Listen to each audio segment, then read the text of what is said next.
ಗಂಡ ಜೈಲಿನಲ್ಲಿದ್ರು ಭವಾನಿ ರೇವಣ್ಣ ನೋಡಲು ಬಂದಿಲ್ಲ. ಜೈಲಿನಲ್ಲಿ ಹೊಟ್ಟೆ ನೋವಿನಿಂದ ಬಳಲ್ತಾ ಇದ್ದಾರೆ ರೇವಣ್ಣ. ಎಲ್ಲ ಗೊತ್ತಿದ್ರು ಕೂಡ ರೇವಣ್ಣ ಅವರ ಭೇಟಿಗೆ ಮನಸ್ಸು ಮಾಡಿಲ್ಲ ಭವಾನಿ ಅವರು. ರೇವಣ್ಣ ಬಂಧನದ ಬಳಿಕ ಭವಾನಿ ಅವರು ಆತಂಕದಲ್ಲಿದ್ದಾರೆ, ಭಯದಲ್ಲಿದ್ದಾರೆ.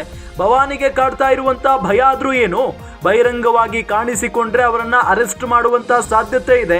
ಹಾಗಾಗಿನೇ ಅವರು ಬಹಿರಂಗವಾಗಿ ಕಾಣಿಸಿಕೊಳ್ತಾ ಇಲ್ಲ, ಬಂಧನದ ಭೀತಿಯಲ್ಲಿದ್ದಾರೆ. SITಯಿಂದ ಬಂಧನಕ್ಕೊಳಗಾಗುವ ಆತಂಕದಲ್ಲಿ ಭವಾನಿ ರೇವಣ್ಣ ಅವರಿದ್ದಾರೆ.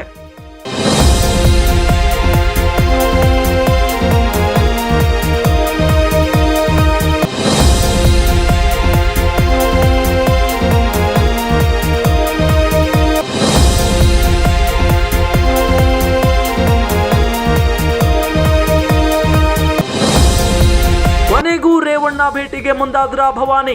ಪರಪ್ಪನ ಅಗ್ರಹಾರಕ್ಕೆ ಶೀಘ್ರವೇ ಭವಾನಿ ಅವರು ಭೇಟಿ ನೀಡಲಿದ್ದಾರೆ. ರೇವಣ್ಣ ಭೇಟಿಗೆ ಅನುಮತಿ ಕೇಳಿದ್ರ ಭವಾನಿ ರೇವಣ್ಣ. ಇಂದು 3 ರಿಂದ 5 ಗಂಟೆಯ ಒಳಗೆ ಭೇಟಿಯಾಗುವಂತ ಸಾಧ್ಯತೆ ಇದೆ. ಅಧಿಕಾರಿಗಳು ಅನುಮತಿ ಕೊಟ್ರೆ ಭವಾನಿ ಅವರು ಜೈಲಿಗೆ ವಿಸಿಟ್ ಕೊಡೋದು ಫಿಕ್ಸ್ ಅನ್ನೋದು ಗೊತ್ತಾಗ್ತಾ ಇರುವಂತ ವಿಚಾರ. 7 ದಿನಗಳಾಯಿತು ಅರೆಸ್ಟ್ ಆಗಿ. ಇವತ್ತಿನವರೆಗೂ ಭವಾನಿ ಅವರು ರೇವಣ್ಣ ಅವರನ್ನ ಭೇಟಿ ಮಾಡೋದಕ್ಕೆ ಪ್ರಯತ್ನನೂ ಪಟ್ಟಿಲ್ಲ, ಭೇಟಿಯೂ ಮಾಡಿಲ್ಲ. ಹಾಗಾಗಿ ಇವತ್ತು ಭೇಟಿ ಮಾಡುವಂತ ಎಲ್ಲಾ ಸಾಧ್ಯತೆಯೂ ಕೂಡ ಇದೆ.